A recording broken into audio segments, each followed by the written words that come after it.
Hey everyone, I think I'm live.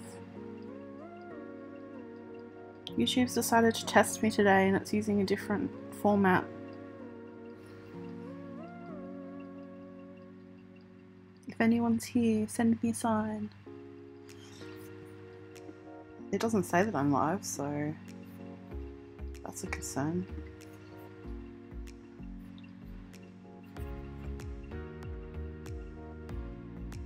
Here we go. I am live, I think. I think. Although there's no thingy. Wow, speaking is really great today.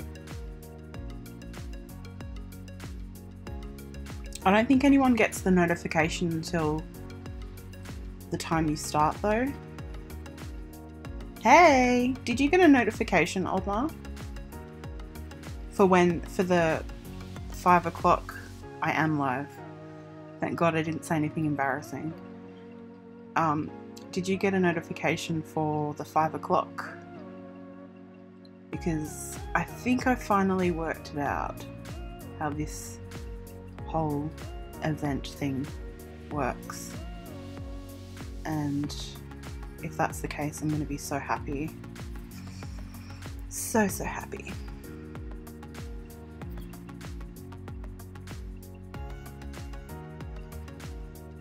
The only thing is, I can't actually see an image.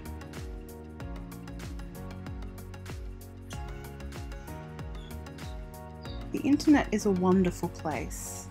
I have made present. You get a gold star. Guys, can you see an image?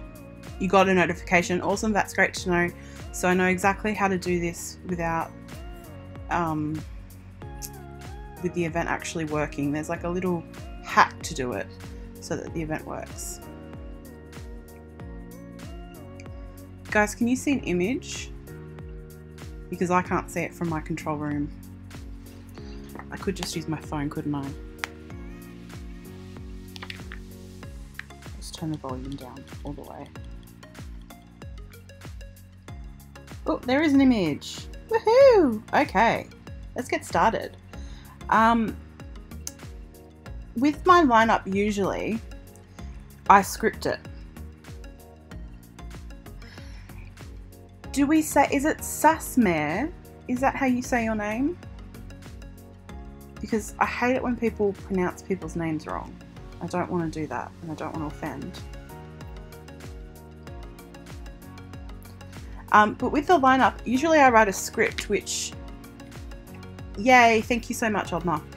I write a script usually for the lineup, and I can't really do that live because that doesn't flow with how a live works. So this is going to be completely different for me because the format's very fluid.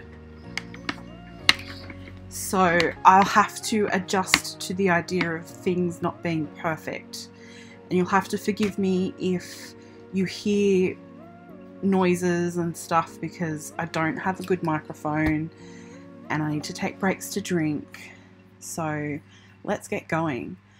I want to know who of you know about this dude.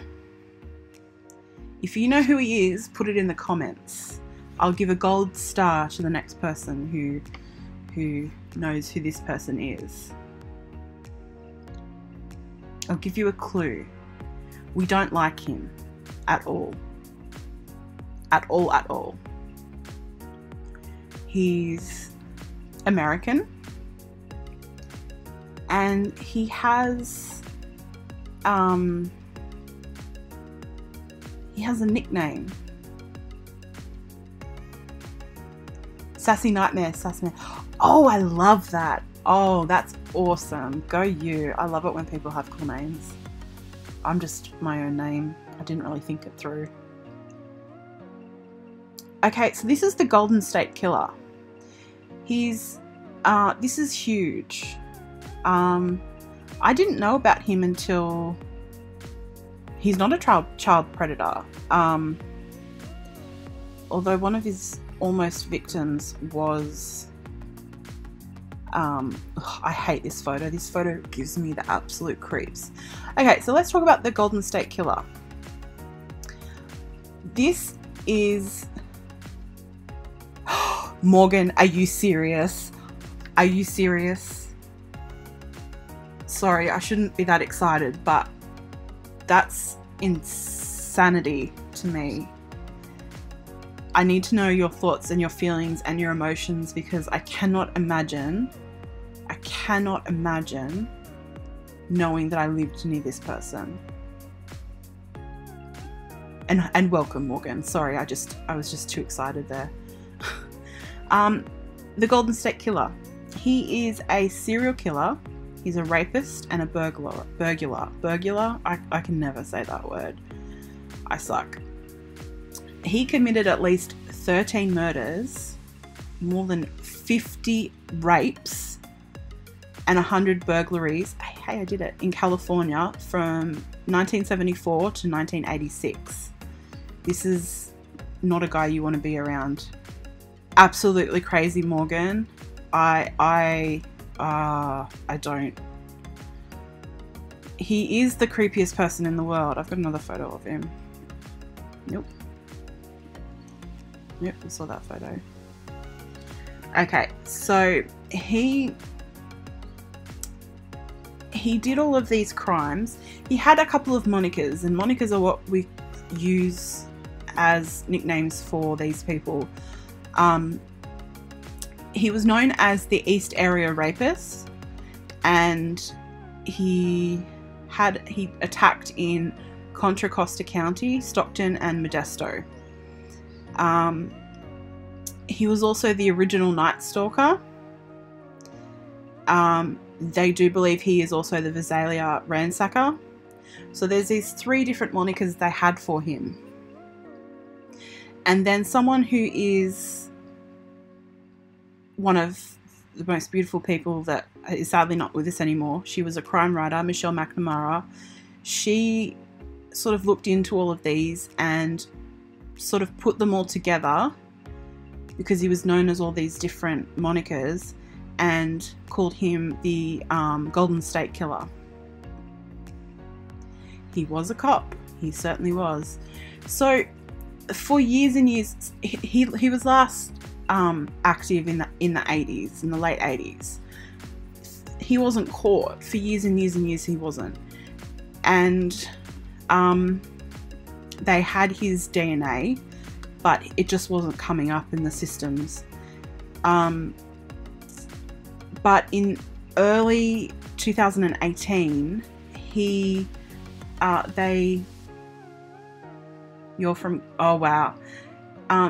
in 2018, they got creative, because I guess you have to be, and they put his DNA through, I can't remember 100% which one it was. Let me just see if I can double check.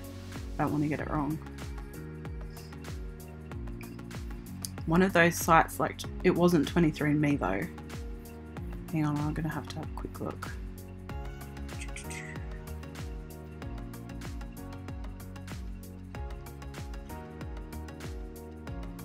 I can't find it. It's on the tip of my tongue though. Oh, Jed Match. So Paul Holes, who is the coolest person in the world, I'm so excited for his podcast coming out soon. He worked on this so hard. Hey guys, hey Tina, how are you? So he worked really hard. They put his DNA into the Jed Match, and they actually found a distant relative. And then that led them to Joseph D'Angelo, aka that guy that's on your screen, and he was arrested on April 24th. The crazy thing is that the book I'll Be Gone in the Dark that Michelle McNamara wrote about this, she was writing it when she passed away, which is it's just so tragic and sad. The book comes out and then he's caught, and so everyone's reading about him because of this book, and he gets caught, and it's just, it was sort of poetic in a way. I don't know if that makes sense, but it was just really poetic, and it was just awesome. I don't know if any of you guys know about when he got caught, but I remember waking up and it being all over Twitter, and it was just so fantastic, because I'm sure it felt the same way as maybe what if, oh my god, Morgan, you're like my favourite person in the world. I love My Favourite Murder. I used to make My Favourite Murder key rings, hand stamped key rings, and I've been to their show. Oh, I'm so jealous of you.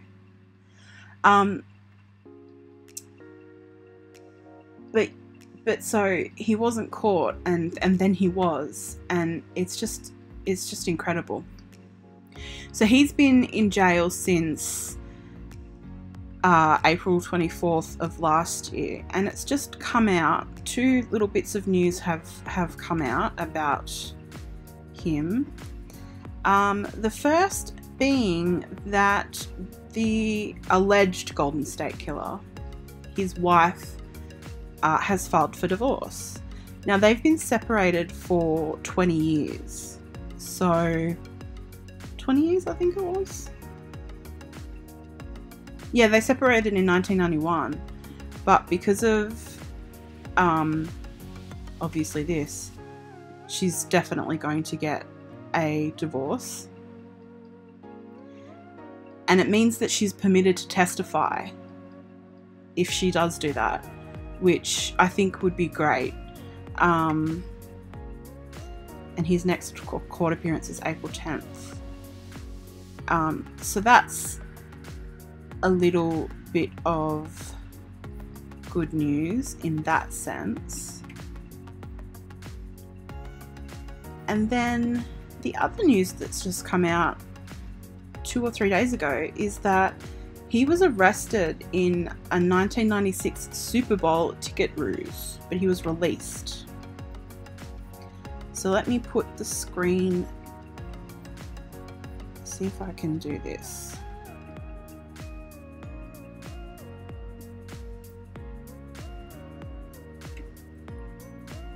Get his face off. Okay. Here we go. Look at me go. How fancy I am. Doing all this. Isn't that like the creepiest photo? The other thing is, yes, because he's a little older, but don't let that fool you. He was in court in a wheelchair. The man is fine. He doesn't need a wheelchair. He's just trying to pretend he's old. Okay, so he was arrested in 1996 but was let go. So imagine if they'd gotten his DNA then. How crazy is that? So he also was arrested whilst he was a police officer, and he lost his job because he stole a hammer, a can of dog repellent, and I feel like there was one other thing he stole, and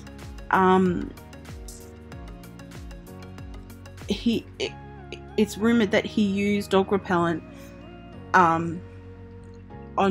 he sprayed it on himself so that dogs wouldn't bark, which is crazy. Okay, Oddmar, I didn't know that in America a spouse cannot be a witness against their husband, wife, unless that has changed. Okay, that's good to know. I didn't know that. Whoops, I shouldn't be showing you this. Sorry, guys. Am I showing you this? Yeah, sorry. I'm not used to it. Where am I? I've lost my spot. And so here's one of the composite sketches of him when we didn't know who he was, and this is the photo of him, the actual photo of him on the left. So that's really crazy. And so yeah, his name is Joseph James D'Angelo. So there's some information about him. But the other thing is that he can be charged with those 13 murders, but because of the statute of limitations, he wasn't charged with any of the rapes, which is just really, really awful and sad. But I think that a lot of the victims of his rapes, which that is also horrific as well. Just look at him, he's just ugh.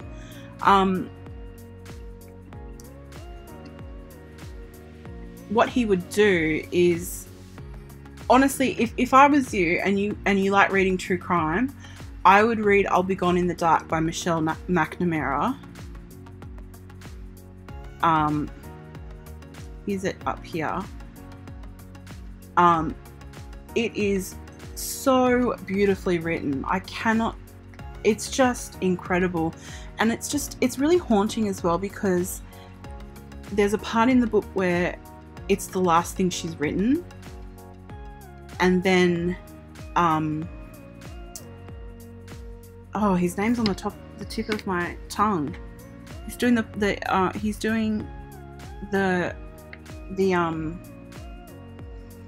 podcast, Billy Jensen. He picks it up and he finishes writing it, and then now there'll be another addition to the book, because we know who this person is. So if you really want to read something beautifully, stunningly written, I would really, really, really recommend this book. And it does detail the crimes, which are horrifying. Once you hear about what he did, you'll be so happy that he was caught. You listen to the audiobook. Who did the audio for that? I would love to know who did the audio. I would even listen to that again, because it's just so beautiful.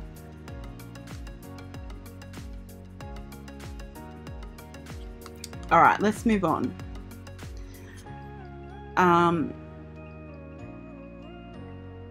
Let's talk about Serenity. Do any of you know who Serenity is? We did speak about her in one of Oni's lives. He did a live. I think he just did one live on her. I can't remember if it was one or two. She was at the Black Hills Children's Home. She was staying there due to some mental health issues, and she went missing from there on February 3rd. When it was discovered she was missing, that the children's home didn't call the police for 40 minutes, and she's never been found. The hard part about all of this is, given that she's in South Dakota, being February, they've had such horrific weather, and they haven't been able to search because there's been so much snow. And so I think that tells you a lot about what a big concern this is, because of the fact that she was only in a long sleeve shirt with blue jeans and snow boots. So it's not great news. But so what's happening? Why isn't this moving?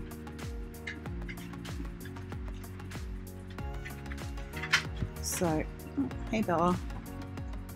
What's happening is they are actually going to search for her again because the weather is permitting. So the article that I found about this, there's not a lot about her, but I'm in a group on Facebook that shares information about her, so that's good.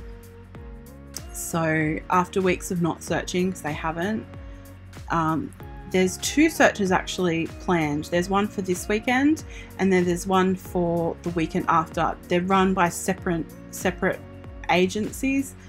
The Pennington County Sheriff's Office is running the one in 2 weekends time, and then the one for this weekend I can actually get you the information for. Exactly means, because I'm Australian, but sorry, there's a bit of a lag. I think it's coming up. She's organising a search. Now, Serenity went missing from a children's home, and the latest is that everyone was going to start the search from there, and the children's home don't want anyone parking there. I mean, that's how pathetic they are. They've done absolutely nothing. So that's how helpful they've been. So this is some information about the search that's happening. If anyone can tell me, she's so cute. If anyone can tell me, if you can see from the Facebook, I don't understand why this person, Lynn DeSanto, is organising the search. Is this just because this is what she's passionate about? Like, I would love to know, because if that's the case, she's amazing. Hey, Happy. That's an awesome name as well. Everyone has such cool names.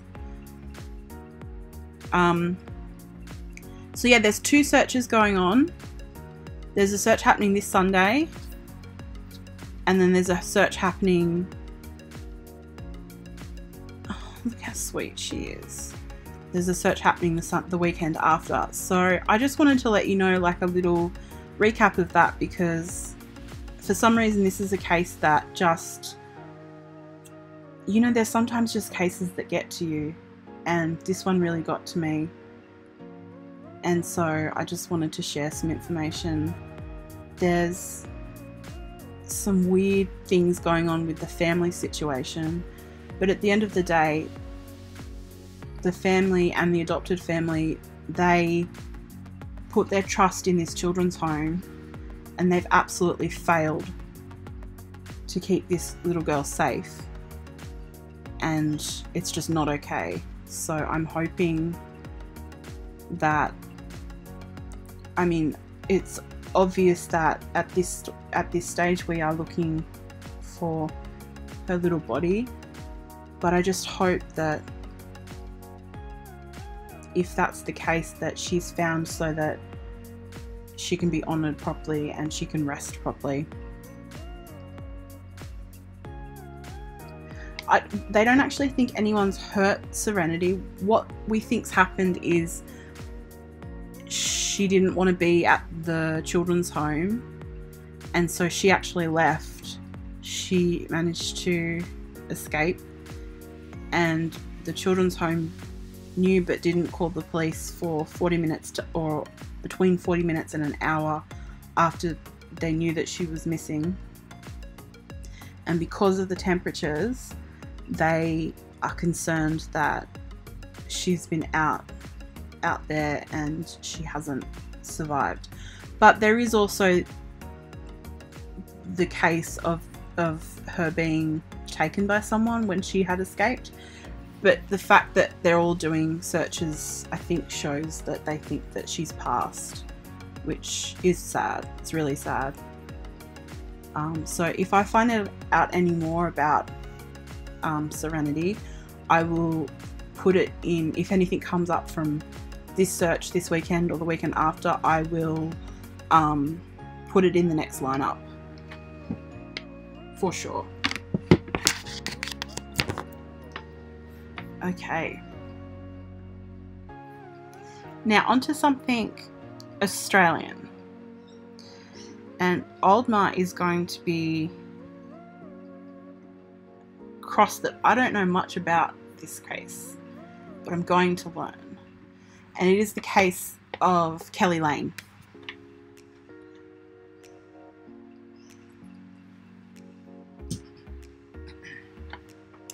So I'm going to read a little bit from the internet because I don't know much about this at all.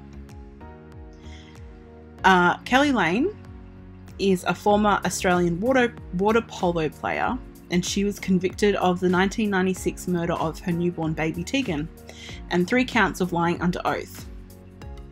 She's serving an 18-year prison sentence, and she'll be eligible for parole on May 12, 2023. Now, I haven't heard anything about it. I guess because in 96 I was like a kid. It is very strange, Oddmar, and the only reason I had heard about it is a podcast that I listened to in Australia. What's it called? Monsters Who Murder. Talked about it, and about the fact that apparently a lot of people believe that she shouldn't have been jailed because apparently there's no body. So let's have a look. Let's into capture you. I'm just reading off Wikipedia, guys. I'm sorry if that's really slack, but that's just how it goes for today's. She was at the University of Newcastle. That's near me. Weird. Okay, so 12th of September 96, Lane, 21, gave birth to Tegan Lee Lane. 2 days after giving birth to the child, Lane and Gillies attended a friend's wedding, and there was no sign of the baby. In 1999, after being refused an abortion in Queensland, Lane gave birth to another child whom she decided to put up for adoption.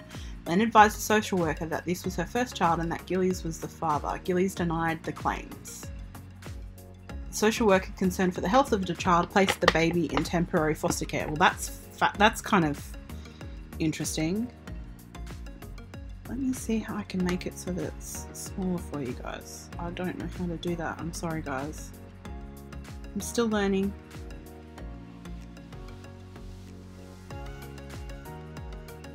What podcast did you listen to, Morgan? I'm obsessed with podcasts. I think that they are so brilliant. Although I haven't listened to My Favourite Murder in, honestly, about a month. I've got so much to catch up on. I am obsessed. I love True Crime Garage. I do like Monsters Who Murder.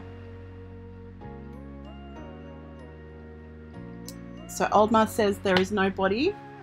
She says she gave her baby away to another person, but says she won't reveal who she gave the baby away to. Yeah, so I did read, where's the article from today? Here we go. So, hang on, let's just quickly finish. So, what happened then?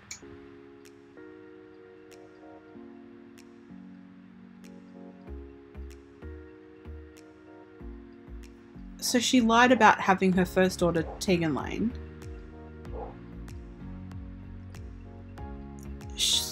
By February 2001, she'd given birth to 4 children.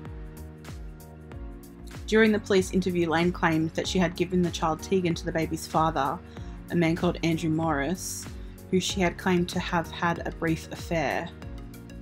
So, during these interviews, they're talking here about the police interviews. Something about this has just come out. What's happened is they've said that she's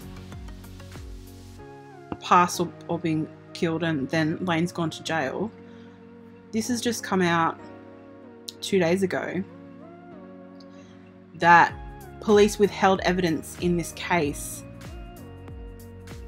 which is wild. Oh yeah, True Crime Brewery. I've heard that's really good as well.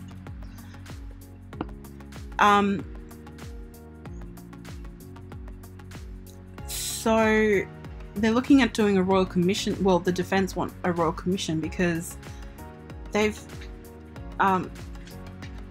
secretly recorded her and they haven't included it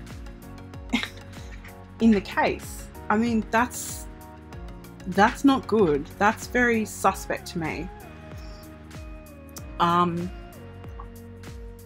Last night, the investigative team behind ABC's Exposed documentary revealed New South Wales police secretly recorded up to 2,000, oh my gosh, of Lane's conversations via phone intercepts and listening devices placed in her home between 2004 and 2008. Yet only 6% of those recordings were disclosed or handed over to Lane's lawyers during the 5-month trial. Whoa. Whoa.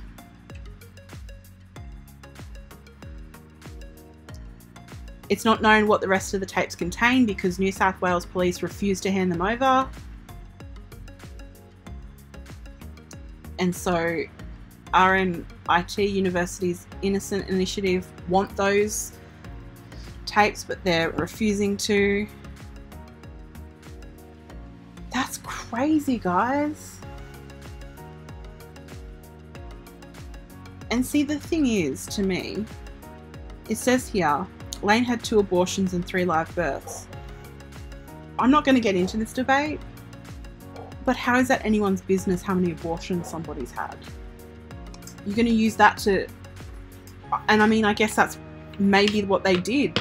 Maybe they did it. Maybe they used that as... Well, she's had 2 abortions. She obviously killed Tegan. Oh, and it says here, who said this? Dr.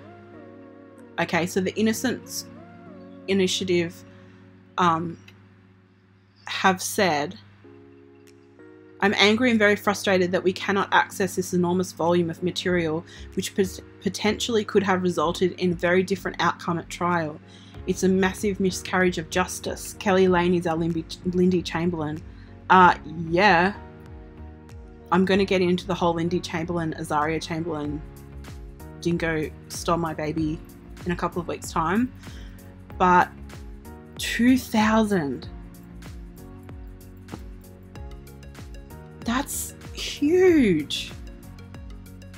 And she's still in prison. I know that guy.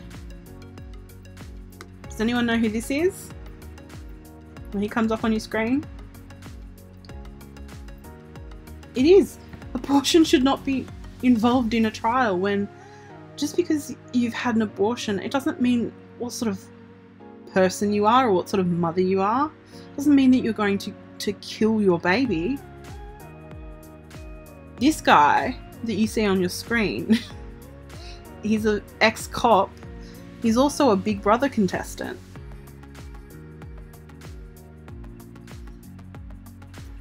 Interesting. Wait a second. Oh my god, he was Keli Lane's lawyer? Oh my gosh.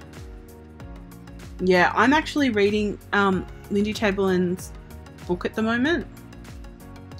I've only just started it. I read it when I was a teenager and they've actually redone it and added more things in now recently, or she has.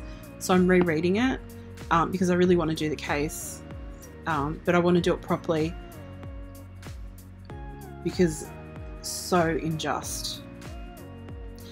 Dr. Reuters said she believed that the missing tapes were the tip of the iceberg and said that she would support a royal commission into police non-disclosure of evidence across the board. This is big. So I don't know, Oldmar, if he likes the limelight. Yeah, obviously. I wasn't obviously into true crime when this actually, let's have a look, when did the trial happened? Oh, it happened in 2010, so that's interesting.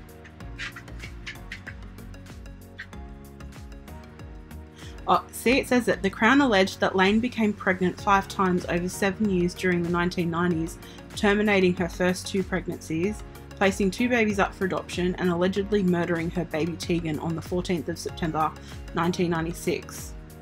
The jury heard that Lane concealed her pregnancies from her family and friends in order to protect her personal image and reputation. Oh yeah, so she's a murderer? That's obviously what they're saying. I need to do some more research on this. I don't know if you guys would be interested in like a whole separate video on just this, but this is wild. Like I was saying, Monsters Who Murder, the woman who does that is, I think she's studying to be a criminologist, and she talks to murderers. So she has like a different outlook on, it's a different podcast because it's not just talking about the case, you get inside of the mind of what they're thinking when they're doing these crimes. And she mentioned a couple of times saying that Lane is not guilty, she didn't do anything to her child, and that they're fighting it. And apparently there's like a huge movement of people that claim Lane's innocence. So I think I'll look more into this one. Because, I mean, and 2,000 pieces of audio that wasn't given to the defense. Wow. I don't, and I never will. Yeah, me too. I'm such a crime junkie. I want to do a live where we just all talk about, and I like open up Zoom and we can just all talk about why we love crime, what our favorite cases are, because everyone has different cases. And like the first memory you have of when you started liking crime, because I remember mine so much, and I think we all like crime for different reasons as well. And it sounds weird saying liking crime, but you don't like the crimes that are committed.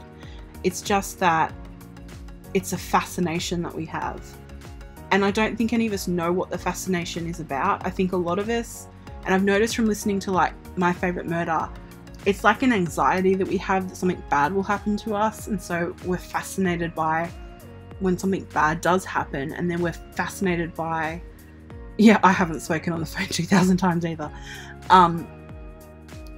We're fascinated by how the hell someone can do something that deranged to someone else. Like, I can't get my head around that. And so you guys might really like Monsters Who Murder, because it gets inside the mind of the person as well. I really like it. The John List and Susan Smith. See, I don't really know those at all, Morgan. Old crime mags. I love my first case. I think I was always fascinated by Azaria Chamberlain, but I think the case that really got me was the West Memphis 3. I remember being 15 at home from school one day, and the documentaries Paradise Lost came onto TV, and I was hooked immediately. So yeah, but we should just do a live about that and just talk about that, because that would be so fun.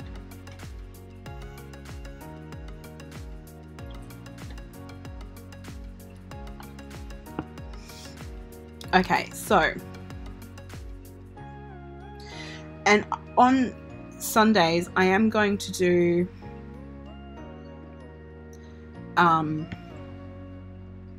like just one case. I'm going to pick different cases, and I'm going to do Aussie ones for now, unless I run out, and then I'll do some Americans.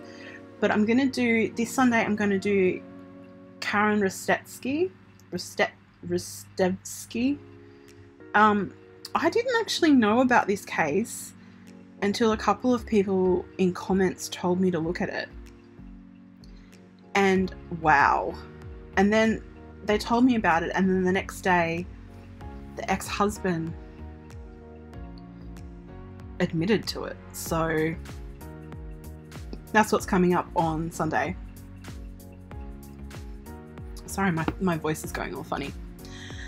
The last thing I want to talk about today is a follow-up on last Friday's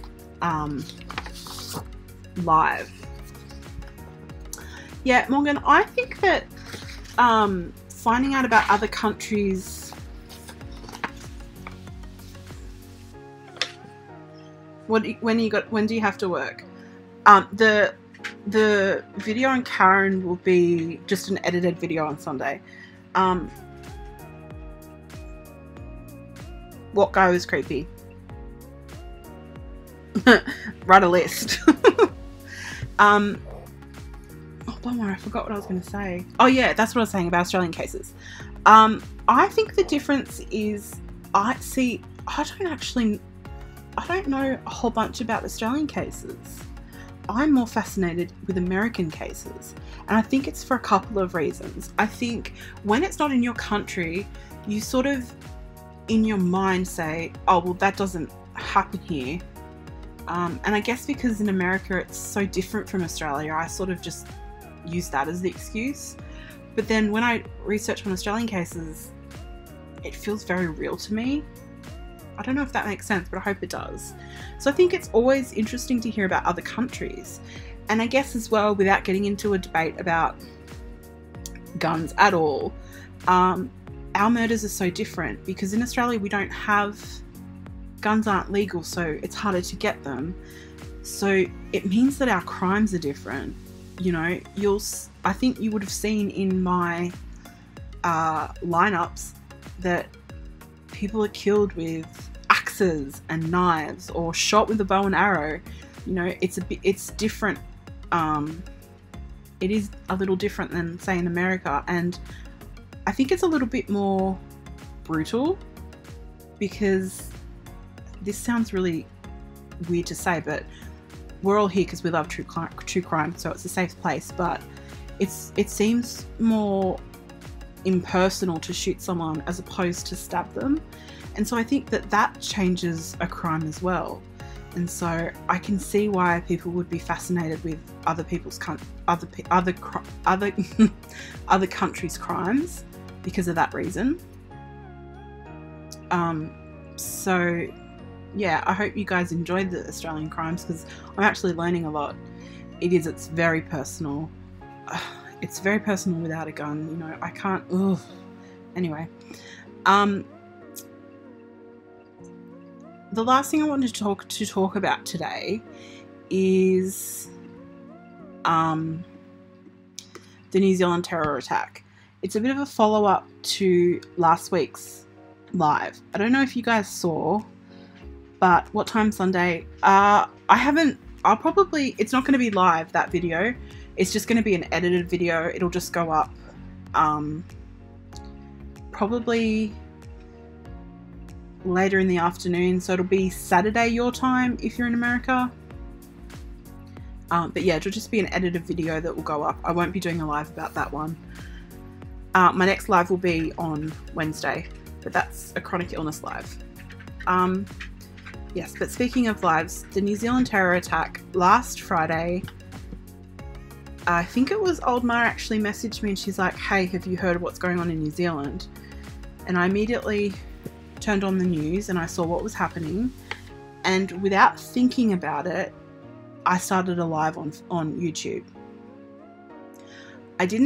Because I did it without thinking, I didn't have a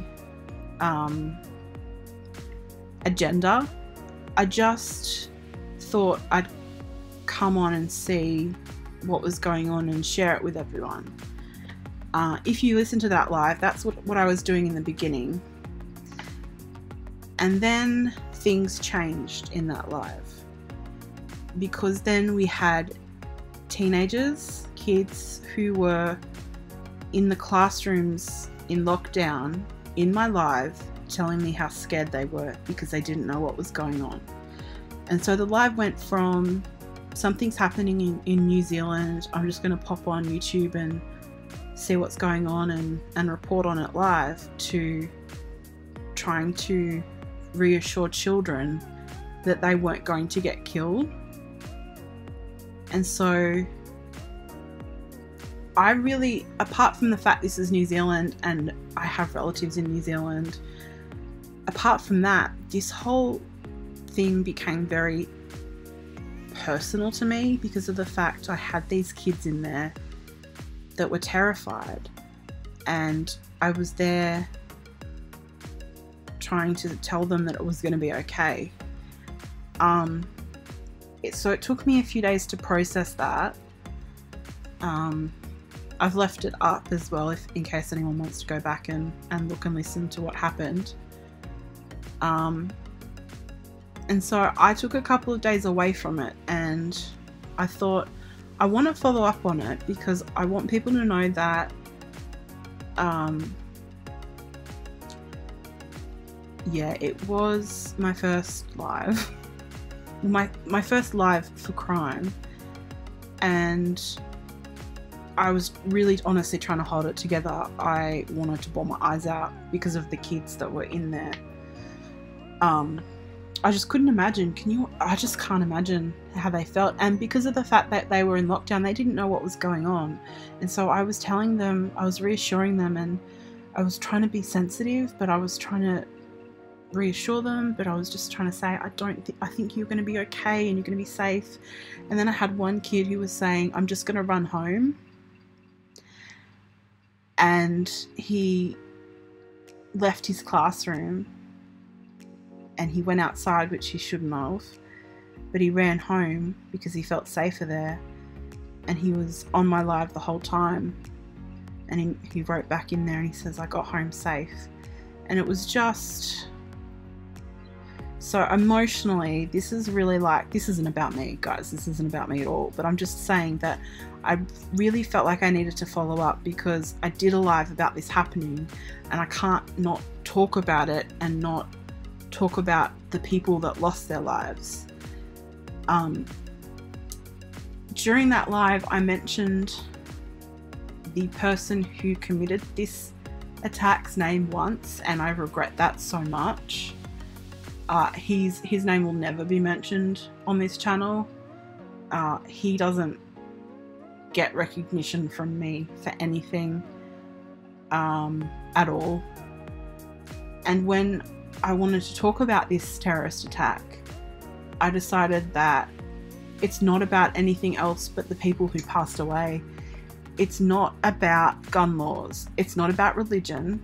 It's not about that number that we all talk about. Oh, this many people died, this many people died, as if that makes a difference. But in a sense it does, because 50 people lost their lives. And last night I wrote out the names of the names of the victims that we have. We only have 48 of the 50. I think 2 of them have been withheld for now. And I want to read them out because I don't think it becomes real until we do that. And I feel like I have a responsibility to do that because I did the live last week. Because I felt guilty as well because, I mean, I got 2.7 thousand views on that video. A lot of people from New Zealand, and I felt guilty about that because that's not what I did it for. I didn't do it for views. And so tonight I want to honour them. And I want to let you know that I'm going to stuff some of these names up. And I don't mean any disrespect whatsoever. And I know that no one will think that of me at all when I do stuff these names up.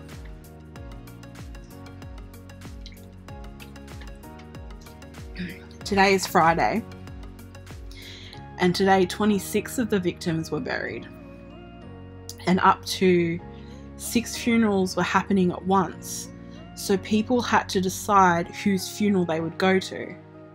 I mean, can you imagine that? Like, as a community? Can you imagine having your community and having to pick who you'll say goodbye to because someone had such hate in their heart? Like, it boggles my mind. So here we go. I'm going to read all the names out. And please forgive me. Atta Alan, 33. Sayad Milne, 14. Lilik Abdul Hamid. Arib Ahmed, 27. Tariq Omar, 24. Shahid Sahil, 35. Syed Jahandad Ali, 34. Haroon Mohammed, 40. Fahaj Hassan, Mahabub Kokaha, 65. Asif Vora, 58.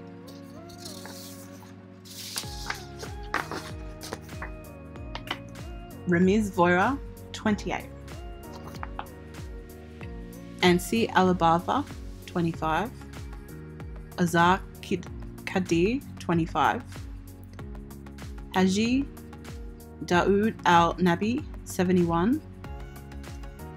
Eli Ahmadiani, 65. Husana Hamad, 47. Naeem Rashid. Naeem is the person that, if you saw that video, the video that should never ever be seen by another human being ever. He's the man who tried to tackle the terrorist. He gave his life trying to save everyone else. Talha Neem, 21. Amjad Hamid. Kamel Darwish, 38. Linda Armstrong, 64. Muhammad Imran Khan, 47. Hamza Mustafa, 16. Khaled Mustafa, 13. Dennard Ismail, 36. Abdel Fattah Qasim, 60. Ashraf Ali, 61. Ashraf Ali Razak, 58. Mathullah Safi, 55. Hussein Al Umar, 35. Nisar Valley Sulman Patel, 60. Ashraf Al Mazari.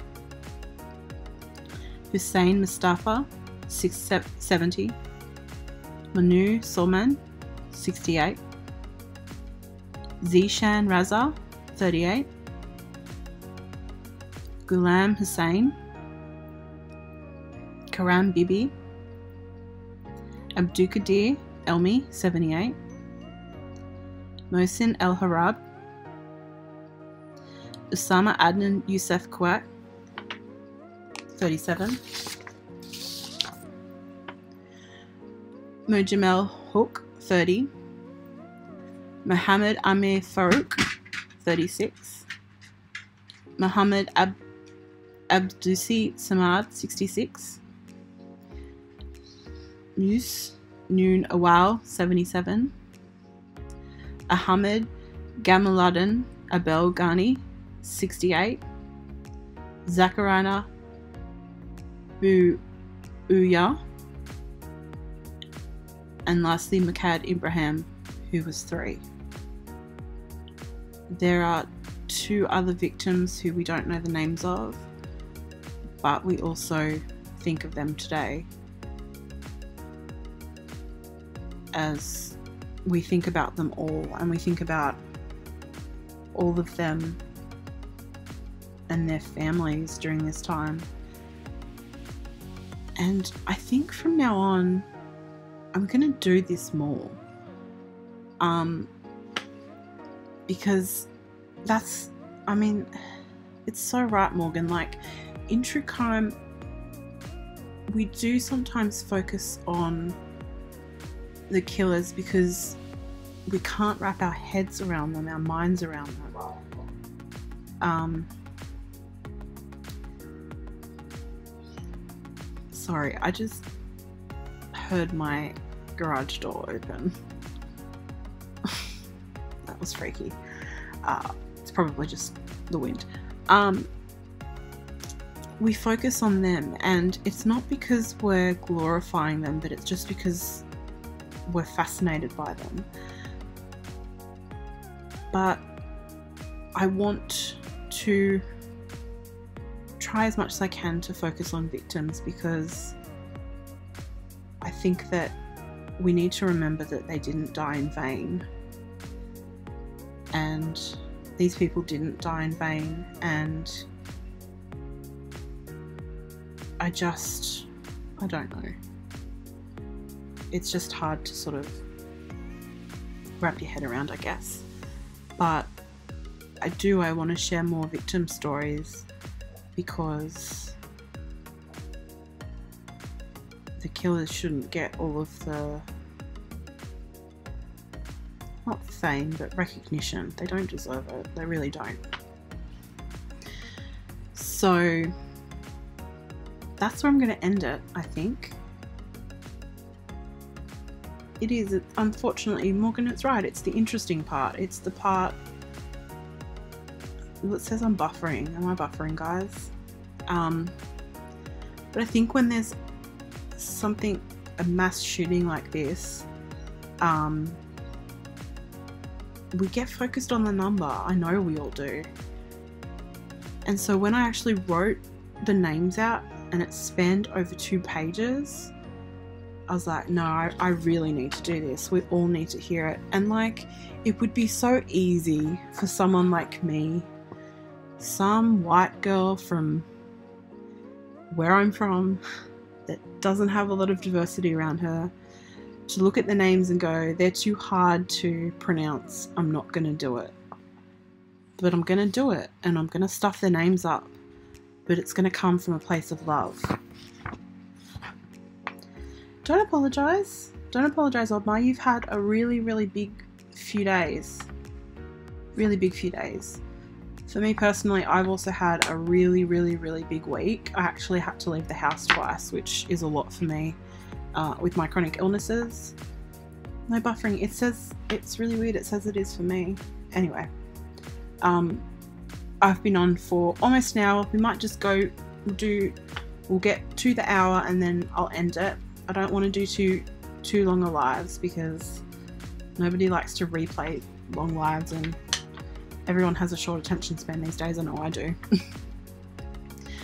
But yeah, I thought that would be a nice place to end it on, is to remember those people. And I'm really glad that I found out the name of the person that I saw in the video, Naeem Rashid, who tried to tackle the terrorist. I saw the video in its entirety, and that moment was the moment that stuck out the most to me. The moment where he really did. He tried to save so many people's lives, and that was just amazing. And I hope that they're all in peace. You got buffered out, Tina? Yeah, see, it says it's buffering on my phone. I'm looking at the comments from there. I should probably look on the live control room, hey? No, it says it's alright on my control room. Morgan, I wish I hadn't seen the video either. If you go back and watch my replay of the live that I did, I was on Twitter trying to find out information about what was happening, and it auto replayed on my Twitter. He was a hero. He absolutely was a hero. He didn't die in vain at all, because we will all remember him for what he tried to do. I'm going to yell for a second, so I'm going to mute for a sec. Bella! Bell!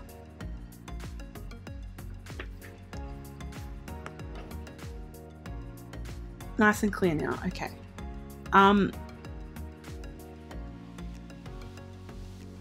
Bell!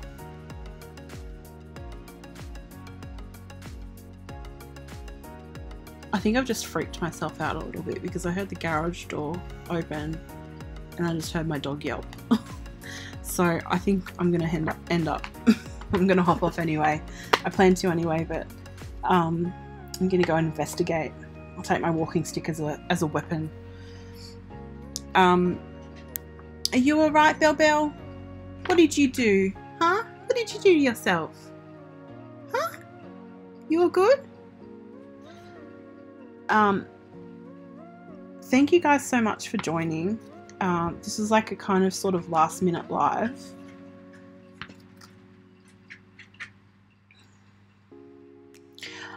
I mean, in a sense, the video, someone posted about having the video up because they believe people should see it because it makes it real, and I sort of agree with that. I mean, it was horrible and like I'll never forget it, but at the same time,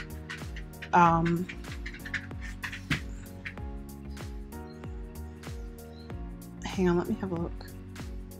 Oh yeah, see, it's fine now, Tina, as well. How weird. Were you on your phone, Tina? Because I came back in and it wasn't buffering. Do you want me to quickly go check and then come back and tell you guys that everything's okay? I know I would be really annoyed if someone ended it and didn't tell me what was going on. I hope wherever you guys are, you have a lovely night or day.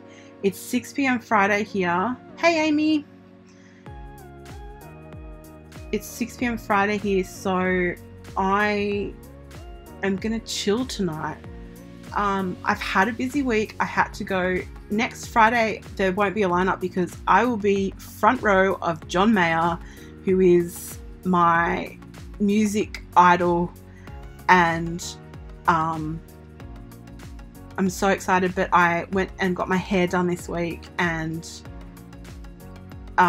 yeah. Amy, you've just joined in. My garage door has just opened and my dog yelped, so I'm just going to go and check that I don't have a serial killer here, that the Golden State Killer isn't after me. So just give me a second. I will report back.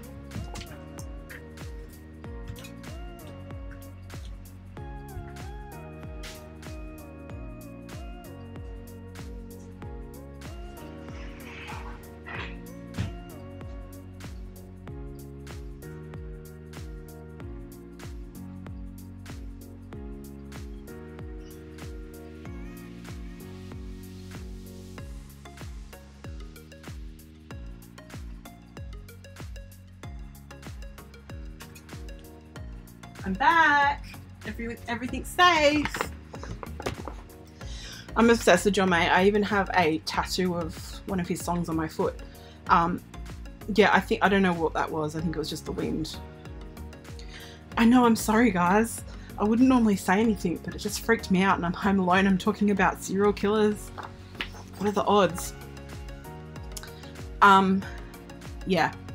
So, Sunday there's going to be a video on Karen Rostevsky. She's an Australian woman who was murdered by her husband. He's actually just admitted that he did it. So, I'm going to do a video on that. On Wednesday, thanks, I made it back, I'm safe. On Wednesday, I'm going to do the Chronic Illness Live, and I'm going to do a giveaway in that live.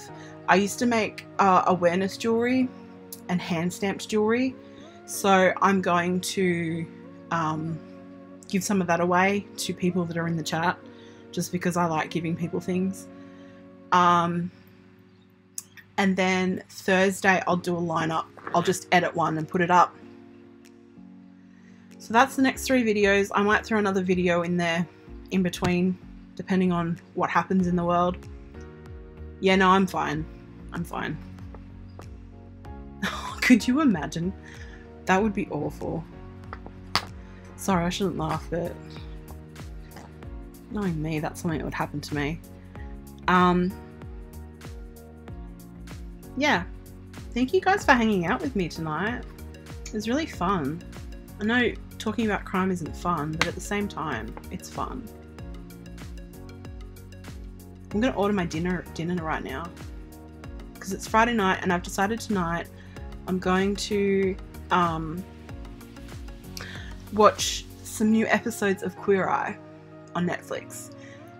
The last season I binge watched, and I've decided this season to go old school and watch like one here and there, because they make you feel so good about yourself. They make you happy. They make me happy. So I'm gonna do that tonight. I don't know what you guys are up to. There would be plenty of witnesses. Well, it would depend if you were talking or if you were I've forgotten what I was saying. Sorry, I'm just changing this. if you were talking or you had the video on. If the video was on, that would be awful. But yeah, I'm going to order my dinner. I'm going to order Thai. And I'm going to watch Queer Eye. And I'm just going to chill. And probably then watch some YouTube, because that's what I do. Lock your doors. Do you know what? We don't really do... That's okay, Amy. You can go back and watch it. In America, guys, do you lock your doors like 24/7? Because that's not like a thing here. Like in the daytime, my doors aren't locked. They probably should be.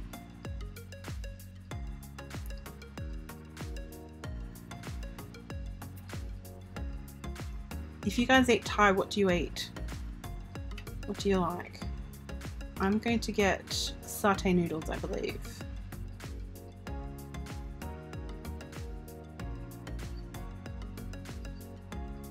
Never had Thai. Thai's fantastic. We have a lot of Thai around here. Have a lovely sleep, Morgan. Thanks for joining in. I can't wait to talk to you in the lives later, because we have a lot in common, I think. I cannot believe you just like rocking, hey, the Golden State Killer was arrested near me. Like, whoa, okay. Radio. Just... Yeah, I guess I should probably lock my doors 24/7, but it's Australia. Old Ma, what do you? Do you lock your doors all the time, Old Ma? Mine are unlocked during the day. I don't have cameras either. I don't know anyone who does have cameras. But it seems to be like the thing that everyone's doing now, which makes total sense. Especially us true crime people, we should have cameras. We're paranoid enough as it is. I mean, did you see what I just did in the live? I thought someone was coming to attack me because I heard a door.